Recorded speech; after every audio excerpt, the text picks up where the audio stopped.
Well, hey there, it's Elke. And Jen. And we're here for another Jen and Elke Clarke show.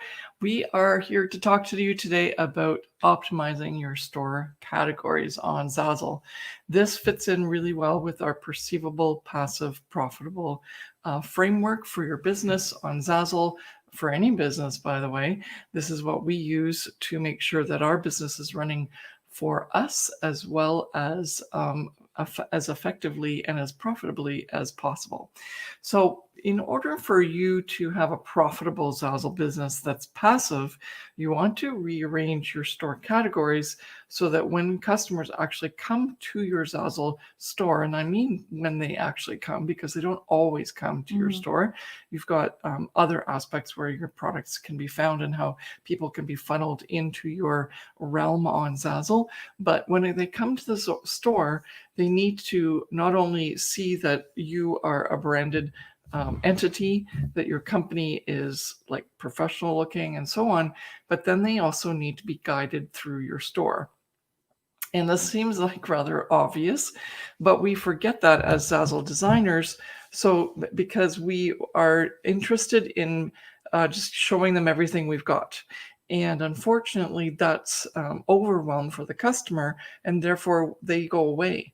And the fact, like I said, it's not always that they come to your store. They may come to your store actually about 20% of the time. So when they do come, you want to lock them in. You don't want them to leave and not explore what you do have to offer.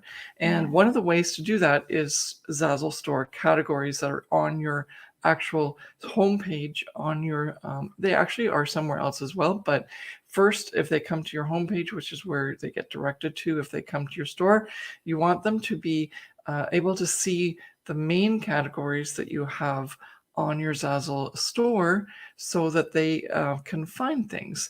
Now, a couple of rules that we tell our students all the time. Do you want to go into those in terms of the numbers? Well, first, you can do that in a second. I just wanted to say a disclaimer because that you mentioned that they don't always come to your Zazzle store.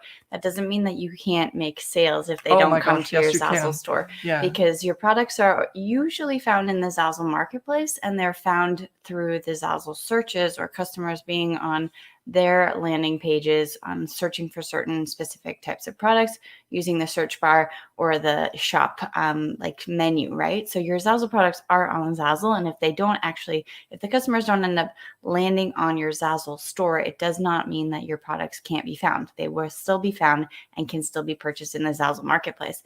When a customer sort of does a deep dive and clicks on one of your products and then sees that it's made by a certain designer, and then they end up landing on your store, this is where you want to make your store look pleasing to the customer who's actually landed on your store so that they can navigate your products directly.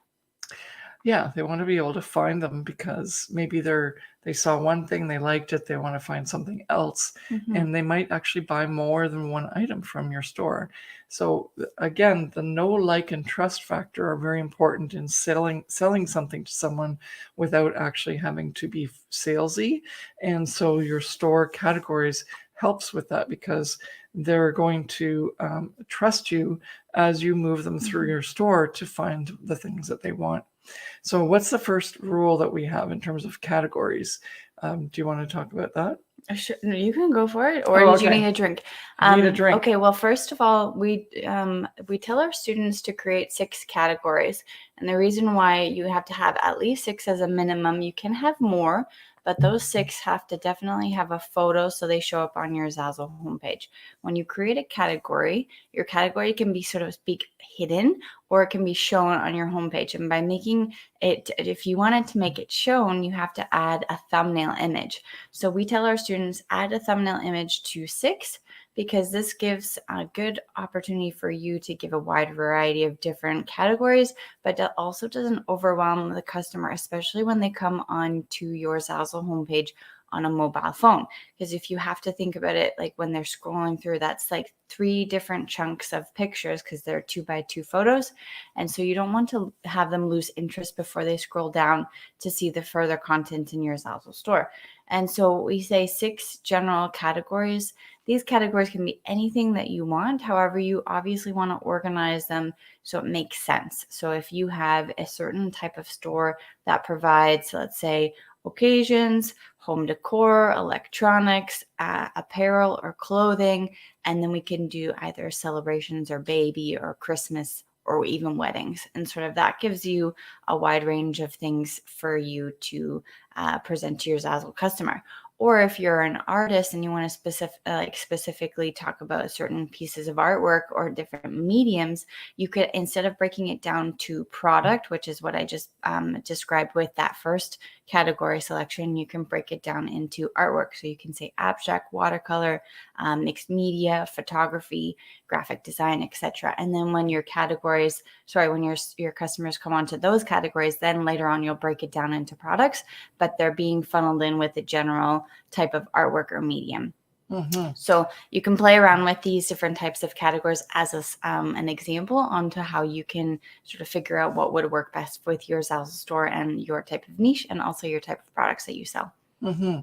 The getting back to the 6 images, don't forget that doesn't mean you can't have more than 6 top categories that before you start to break it down into sections. It just means that you don't want to overwhelm the customer with like 20 images that they have to scroll through every single time that they want to get into one of the feeds that comes up in your products once they click in further and further. And so we highly advise that you only have images as thumbnails on 6 of those categories. Obviously, as Jen said, make them generalized so that they can then already make a decision in terms of, oh, I wanted something for home decor, or I wanted something for occasions.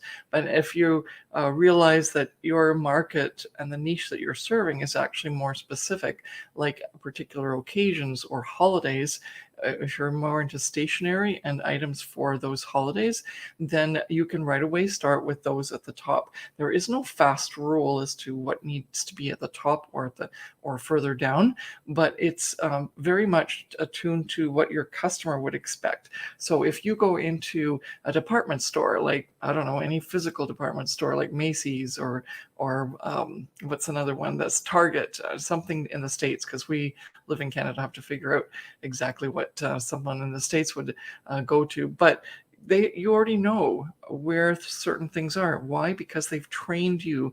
They know they've trained you to say, oh, clothing for kids is over here and bath accessories are over here and so on. And that's what you're trying to do with your store, is literally help funnel them in to see where they need to be in order for them to start finding the products that you want. That they want. The other thing though is once you funnel them in to some degree, like let's say they get into the occasions section, then once they're there in your Zazzle store, you want to help them come quickly to a decision. So occasions still have a lot of occasions in them. So maybe the next level down would be anything to do with the occasion. So you can list everything off. You can go by holiday, you can go by event, like birthdays, graduations, and whatnot. And then as soon as they've hit that level, which is like second level down, then you start to get more specific. But in this case, now you're setting your store up for you, not for the customer, because you want to organize your products. You want to make sure that you can find them. And when you add more to that collection or set or design, and you're building out that design, then you want to be able to find where you've put things so that you're not repeating yourself, and you're actually just clear.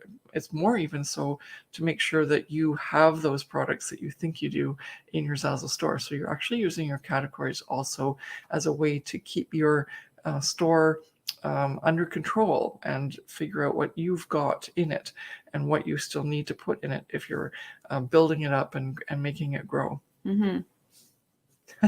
So that's one of the things that's very important, and people always ask us this question, and unfortunately there's no set answer. So if you do have questions, we do have a lot of training that's happening all over the place, whether it's blog posts or one of our challenges, or right now we have a huge Z Supercharger launch party going on. It's just a month long of training that's free. So if you haven't gotten into that group yet, please do so. The main thing here is that we're talking specifically about store categories this week. Yes. So we can actually help you if you join and be part of this Z Supercharger launch party and be part of the free training. And so we can dive in and actually look at some of your store category setups to help you even further. So if you want to join on that free training, then you can click the link in the description of this video, whether that be on Facebook or YouTube or even Instagram, and we will see you there. So thank you so much for joining us for another one of our Jen and Elke Clarke shows. Bye. Bye. Thanks for watching this week's episode of the Jen and Elke Clarke Show. What we believe to be true is that if you build your online Zazzle business using the 3 pillars, perceivable, passive, profitable, then you can create a business that gives you your dream life. To learn more about how we can work together, visit elkeclarke.com.